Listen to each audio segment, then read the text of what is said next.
Okay. Okay, we are recording. Good morning. Good morning. Happy Monday. Be very careful. Do not spill it. Brian's sleeping in a little bit because Huntley was up a couple times last night and he helped. Okay, it's the 6th. What? Yes, you were up. Can you be quiet when Mommy reads? Okay, don't spill that. It's very hot. Okay, darkness and light. This is from the entrepreneurship book. But there is no person in whom humor and love, like mountain peaks, soar to such a rapt height as to receive the erratic irradiations of the upper skies. There is no person in whom humor and love are developed in that high a form called genius. No such person can exist without also possessing, as the indispensable complement of these, a great deep intellect which drops down into the universe like a plummet. Or love and humor are only the eyes through which such an intelligent views this world. Sorry guys, this is like not hard to read. It's just like doesn't make sense to me. The great beauty in such a mind is but the product of its strength. Herman Melville, 1850. Many of the writers during the transcendentalist period were searching for a writing style that was no longer seen as from you guys, it's too early for me to read these big words. It's too early. Hold on. No longer seen as some derivation of British literature. Less than 100 years removed from the American Revolution, they sought to define an American style, and in doing so were roundly criticized for the risks they took. If you wear a mask to hide your true genius, to disguise the profound truths you must tell, to shield the parts of you are not yet comfortable with,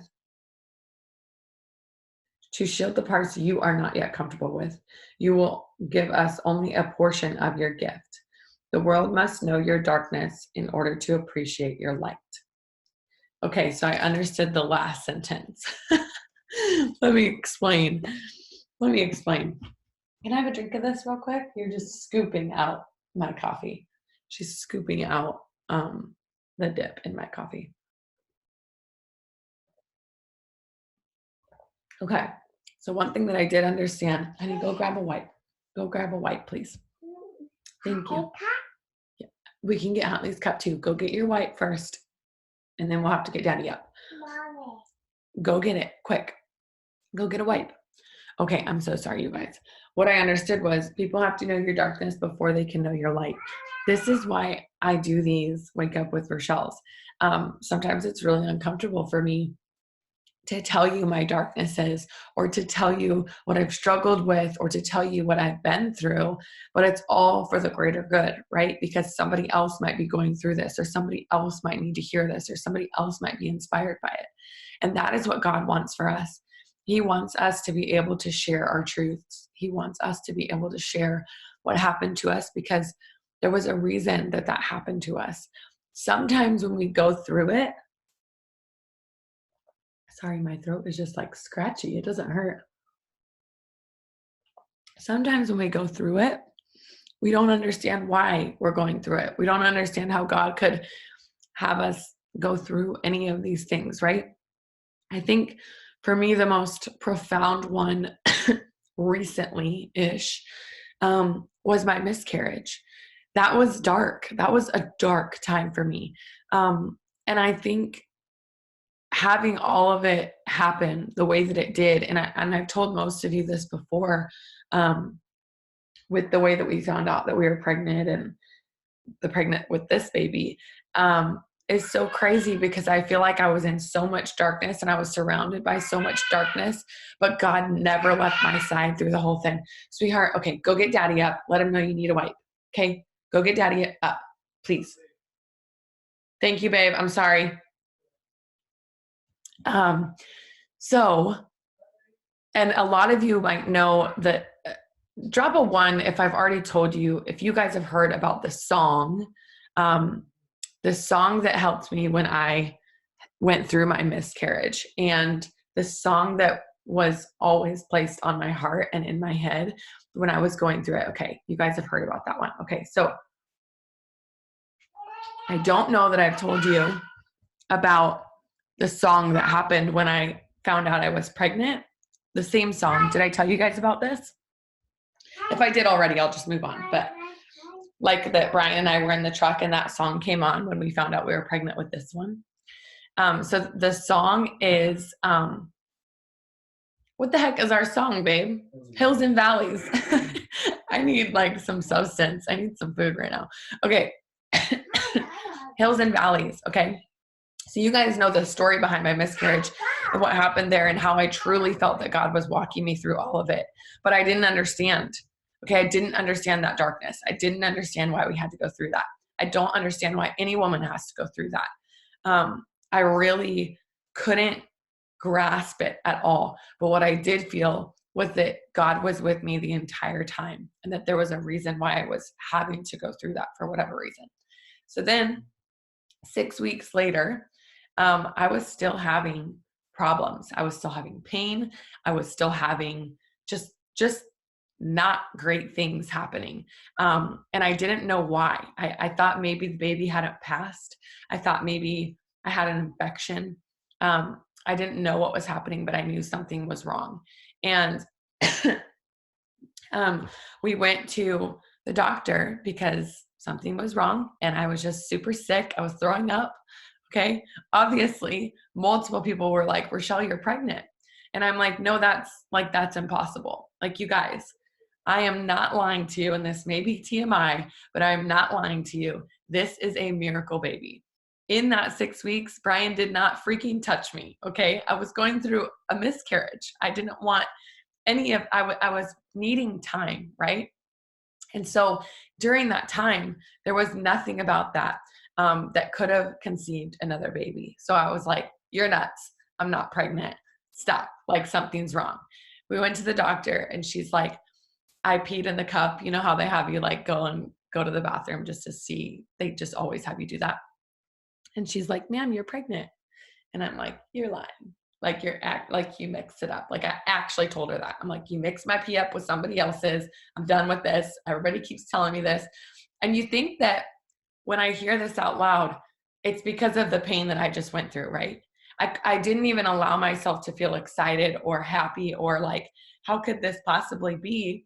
Because I was still in that darkness from losing that baby, right? I was still in that darkness of like, no, I can't be, like, stop giving me false hope.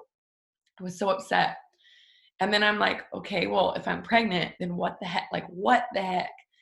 How did this happen? Why are you now giving me this miracle? What did I do to deserve it? Like, all of these questions started arising.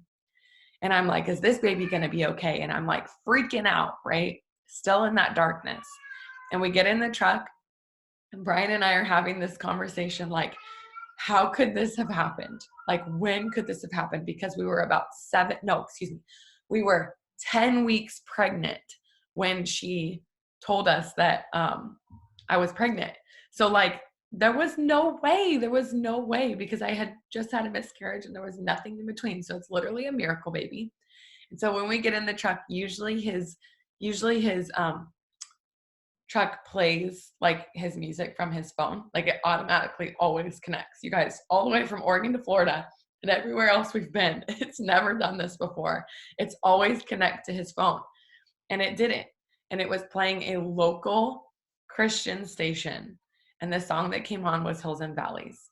And I have this video that I took sitting in the office parking lot. I turned on my video camera immediately. And you may think I'm kind of crazy for doing this. And even Brian was like, why did you do that? But I turned up the music and I was sobbing, like uncontrollably sobbing. I couldn't catch my breath. All I was doing was saying, thank you, thank you, thank you. Because I felt like right then God was telling me that this baby was going to be okay. That it didn't matter how, it didn't matter why. And all of that I just went through, everything's going to be okay. And this baby's going to be fine. And I hadn't had an ultrasound, you guys. So I didn't know. Like I opted out of the ultrasound at 10 weeks because she was afraid if we don't hear a heartbeat, I don't want to put you through that. So let's wait a couple more weeks and see. Even though we would have heard one at 10 weeks, we just were like, we were scared. We wanted to wait a little bit. So anyways, right then I turned on my video as I was sobbing, and I have this video to look back on and remember the gratefulness. Sorry, I'm getting choked up. Remember the love and like everything's going to be okay feeling that God gave me that day. And to watch it wash over Brian too was like the best thing I've ever felt. And so I'm telling you all of that to tell you that when you go through those things that are dark, when you go through those things that you don't understand, sometimes I still don't know why I went through that. Okay. I still have no idea why we went through that. But what I do know is that I've met a lot of other women who have experienced miscarriages because of what I went through. I know that I have new friendships because of it. I know that I have a new support system because of it. I know that God still had a plan for us to have a baby, whether or not we were ready to at that time. So anyways, I'm sorry if I've already shared all that with you guys before. I don't remember if I have, but I just it was just on my heart this morning because that's what that last sentence made me think of. You have to share your darkness in order for people to see your light. And I think that we all can relate to that in some way, right? Okay, let me move on to the devotional real quick. Huntley Ray, honey, go see daddy, please. You cannot draw on mommy's dream board. Go see daddy. B,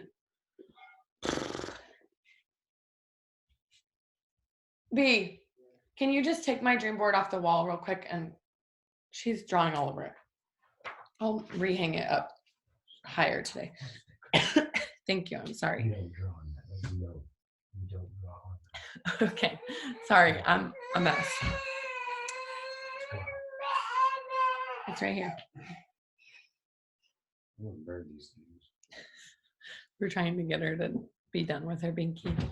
And Brian's like not having a good time with it. Like he's just so frustrated and impatient. Like I'm gonna throw them all away. I'm gonna burn them. I'm like, Brian, chill. She's not even 2. Like she's gonna be okay. Okay. Day 9. You are the light of the world. Let your light shine before others so that they may see your good works to give glory to your Father who is in heaven. Y'all, I know I say this every time, but like, yes, Krista, she drinks out of regular cups like all the time. It's just those dang binkies are like, she's got a vice grip on them. She'll literally go to sleep with one in her mouth and one in her hand. And if she loses one during the night, she's got one in her hand. My dad said I used to be the same way, which is hilarious to me. But okay, the self-reliant entrepreneur is what I read from first, right? This is what I always read from first for you guys. They are completely separate authors, completely separate books, okay? But this devotional just started, and it's called Shine Where You Are. I'm going to read this again. You are the light of the world. Let your light shine before others, so that they may see your good works and give glory to your Father who is in heaven. Matthew 5:14. I pray over these Zooms every morning. Like before I get on, no matter what, I ask God to speak through me. So for somebody that is listening to this that needs guidance, for somebody that listens to this that just needs to hear what I have to say, or for him to just speak through me. I had no idea I was going to share about my miscarriage. I had no idea what I was going to share. You guys, I just do, okay, as I feel, and trust that God is guiding me. And it's just so crazy to me that 2 separate books on the same day are talking about being a light, And it's just nuts to me. I just love this. I love when things line up. And it also just kind of makes me feel like, okay, he heard me. Like he's lining up the things that everybody else needed to hear. Because how could a devotional and a random self-entrepreneur book like have the same things every day? Like I don't understand it, but it always just makes me so happy. So shine where you are. While in a shop in Ireland, a friend was drawn to a beautiful silver cross. It looked as if it had been woven out of straw, with 4 arms tied at the end and a square in the middle. She learned that it was known as a she learned that it was known, excuse me, as St. Bridget's Cross. Back in the 5th century, a girl named Bridget went to visit a clan chief on his deathbed. He was innocent and wildly inconsolable. Bridget probably felt a bit helpless to do much for him, so she settled in at his bedside simply to be there with him. As she sat, Bridget gathered up a few of the rushes that covered the dirt floor. Do you guys know what rushes are? As she sat, Bridget gathered up a few of the rushes that covered the dirt floor in the room and began weaving a cross. The man watched her, and as soon as he quieted down enough to start asking questions about what she was doing, he asked what the cross of Christ signified. It is said that Bridget was able to explain the love of Jesus to the man, and he was baptized on his deathbed. Okay, sorry, I'm just The rushes checking. are it's in English. What'd you say? It's an English festival Oh, okay, perfect. on the floor of the parish of the church. Huh. Okay, that makes sense. Okay, thank you. The cross wasn't fancy, and neither is the story. It involves a woman revealing Christ in the simple act of being where God called her and using the resources around her. She literally used what was under her feet to bring Jesus into the room. We may sometimes feel like our daily work is uninspiring, monotonous, and unimportant to the kingdom. We are only in the office, shuttling kids between activities, or taking an aging parent to doctor's appointments. It sure doesn't feel like we're on the mission field. God's purpose for our lives seems like a goal in the very distant future, but certainly not right now, and that feeling can be so discouraging. Yet the weariness goes away as we truly grasp this amazing, awesome, eternal truth. No matter the activity, big or small, fascinating or boring, God uses us where we are. We can be a testament to his goodness everywhere if we will open our eyes and hearts to what we would have to do in each moment. Whether we are in the office with a frustrating coworker who needs a little kindness, with our kids in the car, or at the doctor's office for our parents' appointments, we can shine his light anywhere. Go about your work today asking God to open your eyes to his truth and use you exactly where you are.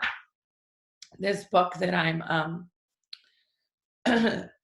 reading, it's called The Prayer of Jabez, and I've been talking about it quite a bit. You guys, I read it in my first day. It's 2 hours long. So I just listened to the whole thing in the 2 hours, and now I'm like listening to each chapter with like no distractions at all because I felt like I didn't get all of it. You know what I mean? Does that ever happen to you?